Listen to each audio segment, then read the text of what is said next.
Top quality और consistent performance के लिए सिर्फ सिल्वर पंप नाम याद रखना।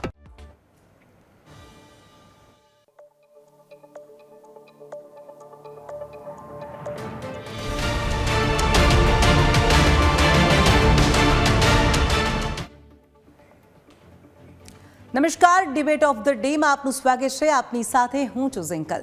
દર્શક મિત્રો, એક તરફ ભારત વિશ્વગુરુ બની રહ્યું છે તેવી મોટી મોટી વાતો થાય છે, પરંતુ તેની જ બીજી તરફ દેશ હજુ પણ ક્યાંક અંધશ્રદ્ધામાં સપડાયેલું છે તેમ લાગી રહ્યું છે.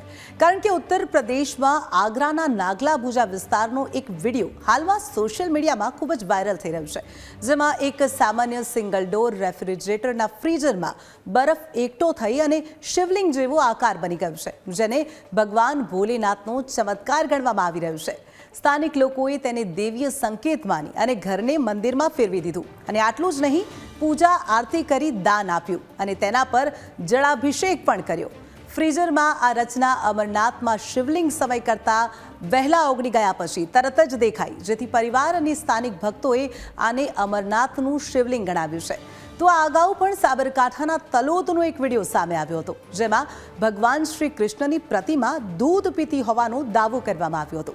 આપણા દેશમાં અંધવિશ્વાસ આજે પણ એક ગંભીર સમસ્યા છે, અને આ બધી જ ઘટનાઓને જોતા એક જ સવાલ થઈ રહ્યું છે કે દેશ આવી રીતે કેવી રીતે બનશે વિશ્વગુરુ. અને આ જ મુદ્દે ડિબેટ ઓફ ધ ડેમાં આજે ચર્ચા કરવી છે. આ ચર્ચામાં આપણી સાથે જોડાઈ ગયા છે ડૉક્ટર યોગેશ જોગસણ, કે જેઓ પ્રોફેસર છે મનોવૈજ્ઞાનિક ભવન સૌરાષ્ટ્ર યુનિવર્સિટી. સાથે જ સુનિલ ગુપ્તા પણ આપણી સાથે આ ચર્ચામાં જોડાયા છે, કે જેઓ રેશનાલિસ્ટ છે. સૌથી પહેલાં સુનિલભાઈ, આપને જ પ્રશ્ન કરીશ કે આજે વિડીયોની આપણે વાત કરીએ, આ બંને વિડીયો સોશિયલ મીડિયાના માધ્યમથી જ હાલમાં પ્રકાશમાં આવ્યા છે, અને આ જ સોશિયલ મીડિયા આપણને ચીન અને જાપાનના વિડીયો પણ બતાવી રહ્યું છે કે આપણે જોઈ રહ્યા છીએ કે એઆઈના ક્ષેત્રે, રોબોના ક્ષેત્રે આ ચીન અને જાપાન કેટલું આગળ વધ્યું છે, અને તે જ સોશિયલ મીડિયા ભારતની આ છબી બતાવી રહ્યું છે કે ફ્રીજમાં શિવલિંગ બની ગયું. શું કહેશો? એકચ્યુઅલી ફ્રીજમાં શિવલિંગ બનવું એ કોઈ ચમત્કાર ન કહી શકાય. ફિઝિક્સના નિયમો અને હવામાનના સિદ્ધાંતોને જોઈએ તો જે ડીપ ફ્રીજ હોય છે, કે જેમાં ખરેખર ટેમ્પરેચર 0 ડિગ્રી કરતાં ઓછું હોય છે, એટલે પ્રવાહી 0 ડિગ્રી કરતાં ઓછી ડિગ્રીમાં આવે એટલે પાણી હોય એ બરફના સ્વરૂપમાં ફેરવાઈ જાય. અને ડીપ ફ્રીજની અંદર કોઈક જગ્યાએ લીકેજ હોય અને ત્યાંથી પાણી ટપકતું રહે, અને ટપકતું એ ડીપ ફ્રીજમાં ટેમ્પરેચર એકદમ 0 ડિગ્રી કરતાં ઓછું હોવાના કારણે એ ડ્રોપ થઈ અને ત્યાં એક ઢગલો જેવું થાય કે જે જામી જાય અને બરફ સ્વરૂપ ધારણ કરે. અને જેવી રીતે નાના નાના કણ આપણે જો ઉપરથી નાખવામાં આવે તો એક ઊંધા શંકુ આકારમાં ફેરવાઈ જાય, એ રીતે બરફના કણો એટલે પાણીના જે ટીપા હોય એ બરફ સ્વરૂપે ફેરવાઈને એ સ્વરૂપમાં ધારણ કરતું હોય. અને 0 ડિગ્રી ટેમ્પરેચરવાળું આઈસબોક્સ હોવાના કારણે એ બરફનું શિવલિંગ જેવો આકાર, શિવલિંગ સાથે આપણે એને સરખાવીએ છીએ, એટલે એ શિવલિંગ જેવું આપણને લાગે છે અને શિવલિંગનું આપણે એને નામ આપીએ છીએ. ખરેખર તે ફિઝિક્સનો સામાન્ય નિયમ છે કે પાણી અમુક ટેમ્પરેચર ગુમાવ્યા પછી એ બરફ સ્વરૂપ ધારણ કરે છે. અને જો એ કોઈ ચમત્કાર હોય તો પછી એ ફ્રીજની અંદર જ ન જામવું જોઈએ, એ રૂમની અંદર પણ જામી શકે, બીજી કોઈ જગ્યાએ પણ ખુલ્લામાં જામી શકે, તો એને ચમત્કાર કહી શકાય. પણ જો ફ્રીજમાં એટલે પ્રોપર વિજ્ઞાનના સિદ્ધાંતો અનુસાર, વિજ્ઞાનની કન્ડિશન પ્રમાણે જો એ જામતું હોય તો એ ચમત્કાર ન કહેવાય, પણ વિજ્ઞાનના એક સિદ્ધાંતનું એક આપણું વ્યવહારિક રૂપ કહી શકાય. બિલકુલ. યોગેશભાઈ, સુનિલભાઈએ તો વૈજ્ઞાનિક કારણ જણાવ્યું, અને તેમનું કહેવું છે આ કોઈ ચમત્કાર નથી, પરંતુ એક વૈજ્ઞાનિક પ્રક્રિયા છે કે જેને શિવલિંગ માની લેવામાં આવ્યું છે. હવે યોગેશભાઈ, એક સવાલ એ થઈ રહ્યો છે કે અવારનવાર આ પ્રકારની અંધશ્રદ્ધાઓની ઘટનાઓ સામે આવતી હોય છે, તેની પાછળ જવાબદાર કોણ? શું ઓછું શિક્ષણ જવાબદાર છે, કે પછી લોકોમાં જે ભક્તિ વધારે પડતી છે તે જવાબદાર છે? શું કહેશો? ખૂબ સરસ સવાલ આપે કર્યો છે કે જવાબદાર કોણ. જવાબદાર તો આપણે છીએ, અને આપણને જે ડર અજ્ઞાત રીતે પડેલો છે એ ડર જવાબદાર હોય છે. કોઈ પણ અંધશ્રદ્ધા જે છે ને, અંધશ્રદ્ધાની જનની જે છે એ મોટા ભાગે ડર હોતી હોય છે. જેટલો માણસ વધારે ડરેલો એટલો અંધશ્રદ્ધાળુ એ વધારે હોય છે. તો આ અસલામતીની લાગણીને કારણે મોટાભાગે અંધશ્રદ્ધા ઉદ્ભવતી હોય છે. એમાં ભાઈઓ અને બહેનોનો એ અલગ પ્રકારની બાબત હોય. બહેનો જે છે એ ભાઈઓની તુલનામાં વધારે અંધશ્રદ્ધાળુ, કારણ કે આપણા સમાજની અંદર સલામતીની વાત આવે ત્યાં બહેનો જે છે ભાઈઓને તુલનામાં એ થોડીક શારીરિક રીતે વીક હોવાને કારણે એ અસલામતી જે છે એ ત્યાં વધારે છે અને માટે અંધશ્રદ્ધાનું પ્રમાણ પણ વધારે છે. આવું જે બધું બની રહ્યું છે એની પાછળ ક્યાંક ને ક્યાંક માણસ જે છે એ પોતાની નિષ્ફળતાને ઢાંકવા માટે બીજાનું ધ્યાન અને પોતાનું ધ્યાન એ અન્ય જગ્યા ઉપર લે છે. આ બધી જ મનોવૈજ્ઞાનિક બચાવ પ્રયુક્તિઓ આને કહી શકાય. ખરેખર વિજ્ઞાન રીતે જોઈએ તો આ કોઈ પણ પ્રકારની બાબતો એ આ હોતી નથી. ચમત્કાર જેવી બાબતો પણ એ કશું હોતું નથી. વિજ્ઞાન એવું કહે છે કે 3 પ્રકારની બાબતો હોય તો એને આપણે માની શકાય કે જ્યાં પુનરાવર્તન છે, જ્યાં પરિવર્તન છે અને જ્યાં નિયંત્રણ છે. આ 3 પ્રકારની બાબત હોય તો એને આપણે વૈજ્ઞાનિક કહી શકીએ અને એ માની શકાય. બાકી આ સિવાયની જે બધી ઘટનાઓ જે છે એ માણસના મનની પોતાની ઉપજ છે અને પોતે પોતાની રીતે પોતાની મનઘડક અથવા તો પોતાની જે અતૃપ્ત ઈચ્છાઓ છે એ ઈચ્છાઓને તૃપ્ત કરવા માટે અને ઘણીવાર આવી બધી બાબતોની અંદર જેને સામૂહિક હિસ્ટીરિયા કહે છે એ પ્રકારની બાબત પણ લાગુ પડી જાય. એક જગ્યાએ કોઈ જગ્યાએ દૂધ પીતું તો બીજી જગ્યાએ પણ એ પ્રકારની માનસિકતા ડેવલપ થાય.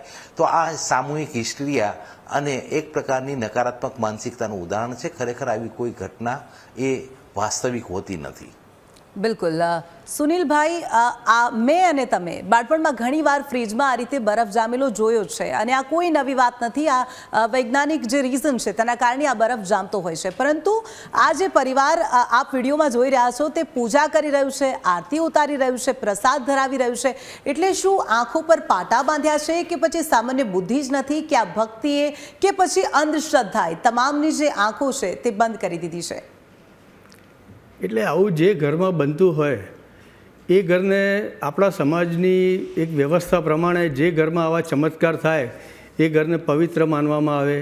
એ ઘરના લોકોને એમ કહેવાય કે એ લોકો ભક્તિમાં ખૂબ જ બધા કરતાં બહુ આગળ કહેવાય કે તેમના ઘરમાં આ પ્રકારનો ચમત્કાર થયો. એટલે એક પ્રકારની એમને સુરક્ષા અનુભવાય છે. બીજા કરતાં કંઈક વધારે મેળવ્યું છે દુનિયામાં, બીજા કરતાં વધારે માન સન્માનના અધિકારી બને છે એવી જે ભાવના એમની અંદર ઉત્પન્ન થાય છે.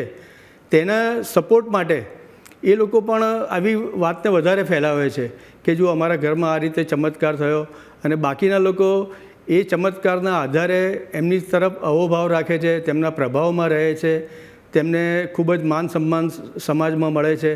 અને આ બધી જે લાલચ વ્યક્તિની અંદર હોય છે કે તેમને આર્થિક લાભ થાય, માન સન્માનનો લાભ થાય, આવા જ્યાં લાભ દેખાતા હોય ત્યાં એ લોકો પછી આવી અંધશ્રદ્ધાના ફેલાવામાં એક મોટો રોલ કરતા હોય છે.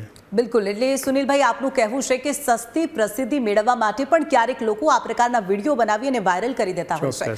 યોગેશભાઈ, જે પણ અંધશ્રદ્ધાની ઘટનાઓ આજકાલ સામે આવી રહી છે તે વિડીયોના માધ્યમથી આવી રહી છે અને આ તમામ જે વિડીયો છે તે સોશિયલ મીડિયાના માધ્યમથી જ વાયરલ થતા હોય છે. આજકાલ જે દેશમાં અંધશ્રદ્ધા વધી રહી છે તેની પાછળ સોશિયલ મીડિયા કેટલું જવાબદાર?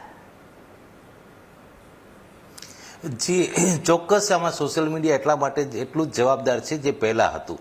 તમને ખ્યાલ હોય તો પહેલાં આજથી 20-25 વર્ષ પહેલાં કે 30 વર્ષ પહેલાં કોઈ પણ આવી બાબતો હોય તો પત્ર આવતો અને પત્રની અંદર એવું કહેવામાં આવતું, પોસ્ટકાર્ડ આવતું કે ભાઈ તમે આ પત્ર 11 જણાને લખો અને 20 જણાને લખો તો તમારા ઘરે એક પ્રકારની બાબતો કે સારું થશે, નહીં તો તમારા પર ભગવાન એક ઉપાયમાન થશે. અત્યારે એ જ વસ્તુ એ માત્ર ને માત્ર સાધન એનું બદલાણું છે. માનસિકતા લોકોની એની એ જ છે. અત્યારે પત્ર નથી લખતા, પોસ્ટકાર્ડ નથી લખતા, પણ એ જ વસ્તુ એ સોશિયલ મીડિયા ઉપર ફોરવર્ડ કરીને બીજાને મોકલીને એ પ્રકારની માનસિકતા. આપણી માનસિકતા જે હતી અંધશ્રદ્ધાની જે હતી આપણી પાસે, આપણે ભલે ભૌતિક રીતે સુખી સંપન્ન થયા પણ માનસિકતા આપણી જે છે એ 17મી સદી પછીની જે હતી અથવા તો અંધશ્રદ્ધાળુ જે માનસિકતા હતી એ માનસિકતામાં હજી જોઈએ એટલો પરિવર્તન નથી આવ્યો.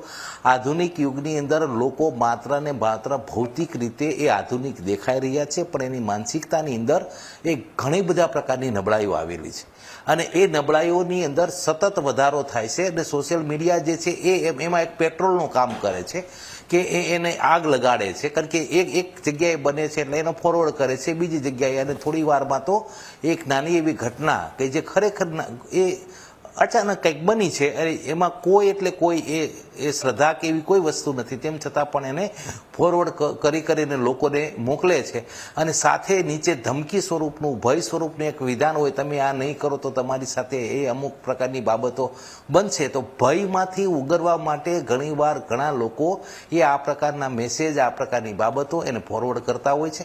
એટલે મેં પહેલાં કહ્યું એમ માણસની અંદર જેટલો ભય વધારે એટલો એ અંધશ્રદ્ધાળુ વધારે હોય છે. આ બધું માત્ર ને માત્ર ભય અને અસલામતીની બાબતો જ હોતી હોય છે.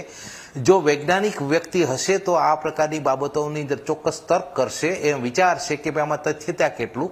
પણ જે ડરપોક માણસ હોય છે એ તર્ક કરવાને બદલે એ જે છે એ સ્થિતિની અંદર એનો સ્વીકાર કરી લેતો હોય છે.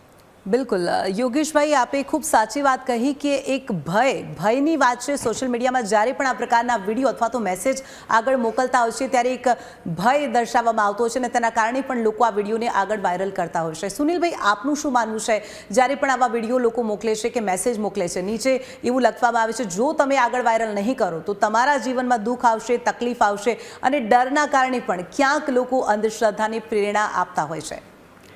એટલે હવે સોશિયલ મીડિયા અને જે ઇલેક્ટ્રોનિક મીડિયાનો જે પ્રભાવ અત્યારે આપણા દેશમાં છે એ પ્રમાણે કોઈ પણ માહિતી પળવારમાં ખૂબ જ લાખો કરોડો લોકો સુધી પહોંચી જાય છે. આ જે પ્રસારનું જે ઝડપી માધ્યમ બન્યું છે એ ઝડપી માધ્યમ ફક્ત સારા સમાચારોને પણ એટલા ઝડપથી ફેલાવે છે અને ખોટા સમાચારોને પણ એટલા ઝડપથી ફેલાવે છે, અફવાઓને પણ એટલી ઝડપથી ફેલાવે છે.